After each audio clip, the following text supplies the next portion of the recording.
Halo, assalamualaikum warahmatullahi wabarakatuh. Selamat datang kembali di Haryana Official. Kan kalian semuanya gimana kabarnya ini hari?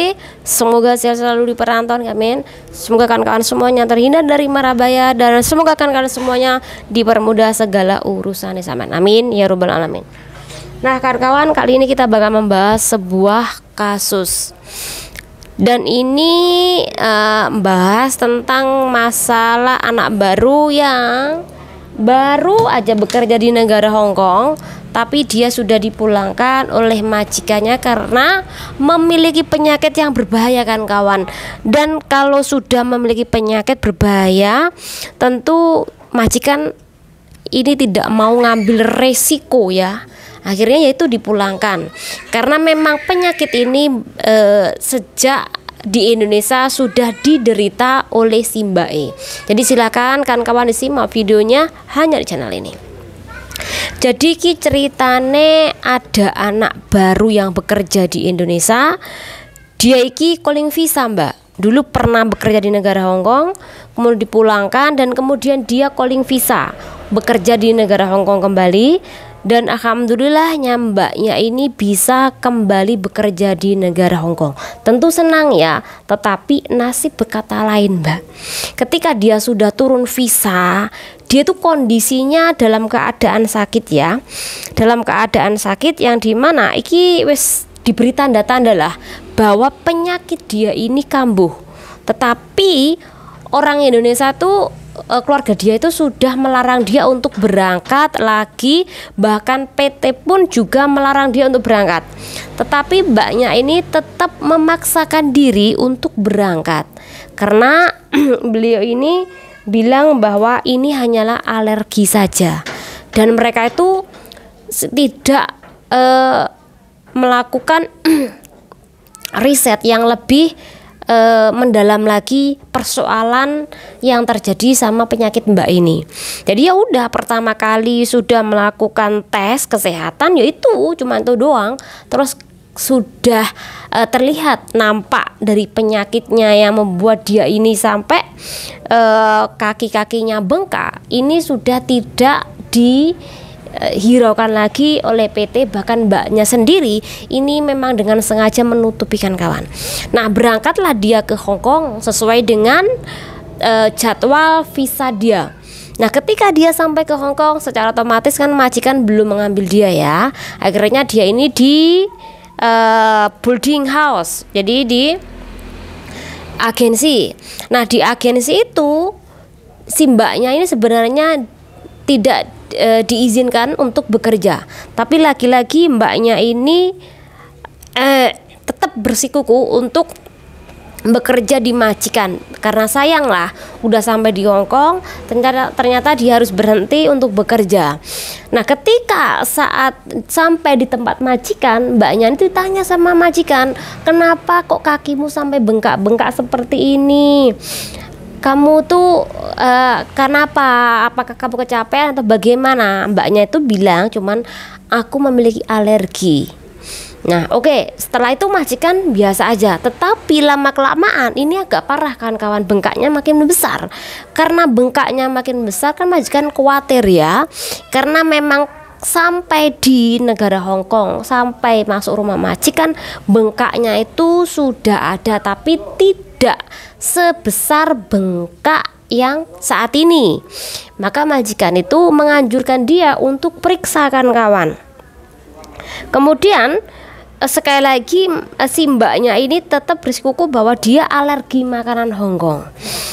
Tapi setelah mbaknya itu didesak oleh majikan, barulah mbaknya itu mengaku kalau dia memiliki penyakit gagal ginjal.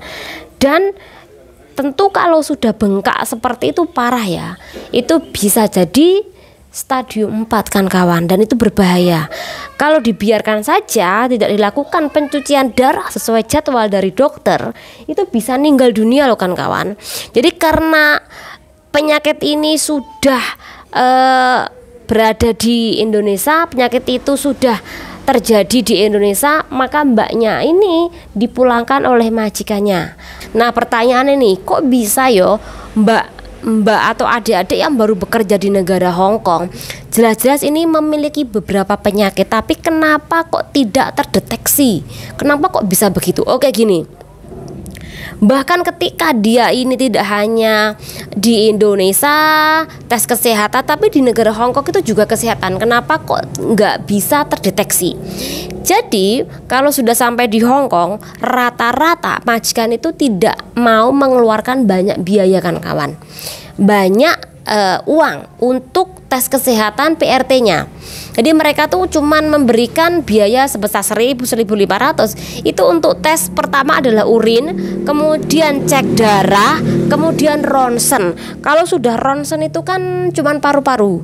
Kalau masalah ginjal itu kan sesuatu hal yang butuh untuk benar-benar penelitian, diteliti di laboratorium. Nah itu kan suatu hal yang membutuhkan biaya yang mahal. Itu kenapa dokter tidak mau ambil resiko, PT juga tidak mau ambil risiko, bahkan majikan juga tidak mau ambil risiko. Yang dia ketahui pokoknya tes urin buat tes kehamilan, kemudian tes darah untuk penyakit-penyakit HIV seperti itu.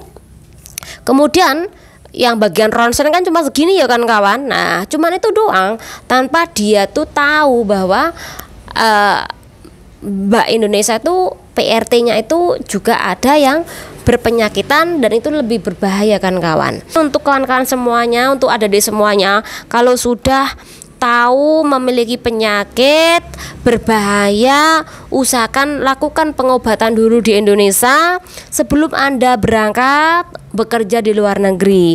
Karena ketika sampean bekerja di luar negeri, kemudian nantinya pekerjaan banyak, alergi cuaca, kemudian sampai berdiri sering, kemudian makanan pun juga tidak teratur, kemudian Anda capek, alhasil penyakit itu bisa kambuh sewaktu-waktu.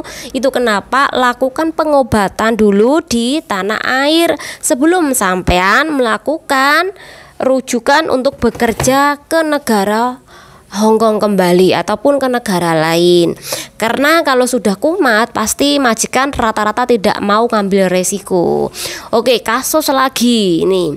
Jadi kemarin channel ini udah membahas ya bahwa ada Mbak Indonesia di rumah majikan ini pakai kaos kaki Mbak, padahal bukan musim dingin. Dan ini cuman beberapa minggu juga.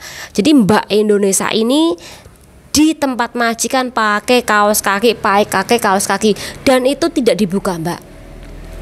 Karena Mbak Indonesia ini keseringan memakai kaos kaki, alhasil majikan tuh curiga dan menanyakan, kamu musim panas loh, emang nggak kepanasan toh pakai kaos kaki ya? Dan itu sejak kamu datang pertama kali sampai saat ini kaos kaki kamu itu nggak dilepas-lepas. Pokoknya setiap hari kaos kakian, kotor, cuci, kaos kakian lagi. Nah, ketika majikan itu mengomentari permasalahan kaos kaki itu, akhirnya Mbak ini lepas kaos kaki. Dan di situ kelihatan Mbaknya ini ternyata belang-belang Mbak. Nah, ini penyakit lagi. Nah, akhirnya si majikan tuh menanyakan, itu apa sih kok sampai kakimu seperti itu? Mbak ngomong apa? Oh, ini karena penyakit ketika aku berada di Hong Kong. Jadi penyakit ini disebabkan oleh kerja di tempat kamu. Karena mbaknya itu memiliki alasan seperti itu, alhasil si mbak ini dibawalah periksa ke dokter kan kawan.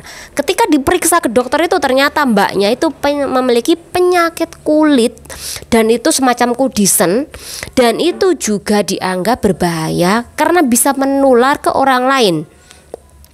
Tetapi majikan si dokter itu bilang cara penularannya itu lambat. Mungkin 20 tahun kemudian baru akan bisa menularkan ke orang lain ketika sering bareng.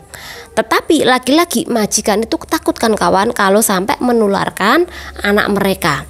Yaitu akhirnya mbaknya dipulangkan dan akhirnya itu mbaknya diputus kontrak secara sepihak karena majikan takut anggota keluarga dia ini terkena penyakit yang disebabkan, yang ditularkan oleh si PRT-nya. Ini yang pertama, kawan-kawan. Dan kemudian yang kedua lagi juga ada kasus yang sama. Lagi-lagi penyakit masalah kulit dikesembunyikan, kemudian ketahuan kalau itu juga penyakit kulit yang berbahaya juga. Nah, karena adanya kasus seperti ini, akhirnya majikan ini komplain lah ke agensi. Tapi lagi-lagi agensi itu tidak peduli, karena kamu kan yang memilih mbaknya. Kalau kamu sudah memilih mbaknya, berarti itu menjadi tanggung jawab kamu, dan aku tidak ada urusannya, karena kamu yang memilih PRT-nya ini bekerja ke tempat kamu. Kalau dia saat ini ada borengan di kaki dia, ya itu kan pilihan kamu, bukan pilihan aku. Akhirnya karena kejadian ini nggak hanya 1, 2, barulah para majikan protes lah ke Departemen Tenaga Kerja agar PRT yang bekerja di negara Hong Kong ini nggak cuman tes urin, tes darah, kemudian tidak hanya tes ronsen lagi, tetapi harus diingat bahwa nggak semua majikan ini mau membayarkan tes kesehatan dengan biaya yang mahal ya.